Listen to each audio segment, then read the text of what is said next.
Hey guys, it's Cam from Craft and Tailored. In this episode of What Is On My Wrist, we are talking about a no-date sub from 1991. The reference is 14060, and they are super awesome. It's a watch that I like a lot, and it falls into this neo-vintage category, which is something that we've been talking quite a bit about on our channel and in our blogs and on our Instagram and all that good stuff. So perfect watch for discussion, and this is a good example that I'm quite fond of. So figured we'd talk a little bit about it on our show, or whatever you want to call this thing. Okay, so let's dive into the details. Yes, I know it's another dive watch pun. I'm a watch idiot savant. Big emphasis on the idiot part. So little W, big I, little S. So in any case, let's talk a little bit about the history of the 14060 and why it kind of falls into this neo-vintage category. Essentially, for you guys that don't know what this neo-vintage kind of thing is, essentially it's a watch that has 1 foot on the side of the vintage purest fence and then 1 foot on the modern side. So we see technical differences and also stylistic differences while still kind of retaining to a little bit of the purest vintage side. So it's kind of a transitional watch in that regard, where it's not like your ceramic sub, but it's really not like a matte dial sub either. So it kind of has the best of both worlds, and these watches are increasing in popularity, also in desirability. So we've seen a lot of movement in these watches over the past 3 to 5 years, and this is a model that definitely falls into that category. The 14060 was introduced in 1990. The last Rolex 5513 Submariner was produced in 1990. There are very few 1990 Submariners. Technically, the last year of Rolex 5513 Submariner production is 89, but we have seen a couple of examples that fall into the 1990 category. Same year as the 14060, but basically, this is like the new and improved version of the, kind of stereotypical benchmark no-date Submariner, which is the 5513. The 14060 featured a number of improvements from the 5513, including an increased depth rating of 300 meters or 1,000 feet versus 200 meters or 660 feet. So major improvement there, because the 200 meter depth rating was a depth rating that was kind of a benchmark depth rating for almost all Rolex Submariners. I'm not talking about Sea Dwellers or anything like that, but the introduction of the sapphire crystal, trip lock crown, and some other minor improvements allowed Rolex to increase the depth rating on their kind of entry-level tool watch or dive watch, which is really cool and interesting. The use of 904L stainless steel. So Rolex was using a higher grade stainless steel that was more resistant to corrosion or anything like that. So the 14060 got that.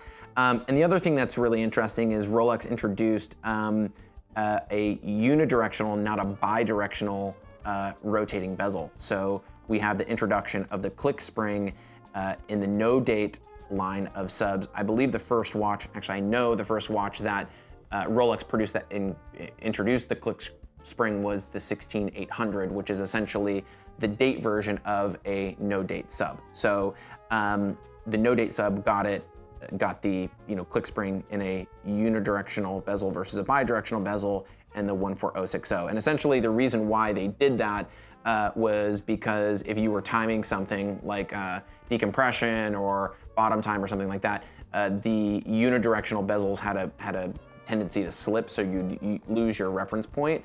This way, you had an extra kind of fail-safe measure for accurately placing the triangle at your desired point, and then also less resistant to bumping or movement. So the 14060 got that. Obviously, we have an updated movement, so essentially a better movement with this watch as well. The earlier versions still retained a 93150 bracelet, which this is, so kind of a carryover from the 5513s, which also leveraged a 93150 Oyster heavy bracelet.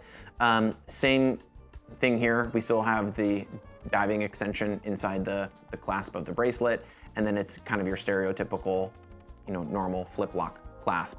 Most of the 14060 Submariner examples feature tritium lume dials, which have again become very desirable and add to kind of the vintage appeal to this nouveau vintage type of watch, meaning that the tritium luminova will take on a patina, whereas super luminova, which were introduced in 1999, early 1998, don't do. They just stay very white and kind of have no depth or character. So again, you know, that is kind of a unique feature to the 14060. At least in the earlier examples, they retain that tritium, you know, luminous material. So in essence, the 14060s are kind of the perfect cross between, you know, old and new with modern advancements, but yet they still kind of leverage and retain that classic design for, you know, a no-date sub. So they wear great. I really like them, and the price point is pretty accessible for a watch in good condition, whereas if you're wanting to get into the vintage Submariner world, things can get pretty expensive pretty quickly for kind of what we would consider a more run-of-the-mill vintage matte dial Submariner. Let's talk about the specifics on this watch. It's just kind of a good example. There's nothing, I would say, overly special about the watch. I wanted to talk about the reference because I think it's a good entry point into Submariner land for a lot of guys, especially if you're into no-date subs. But you know, this one is just kind of nice. It has a really nice bracelet that doesn't show a lot of stretch, you know, kind of just normal wear. The lugs on the watch are nice and even. The dial has a kind of a warm, you know, but not overly patinaed look to it. It's just kind of a good, basic, everyday sub.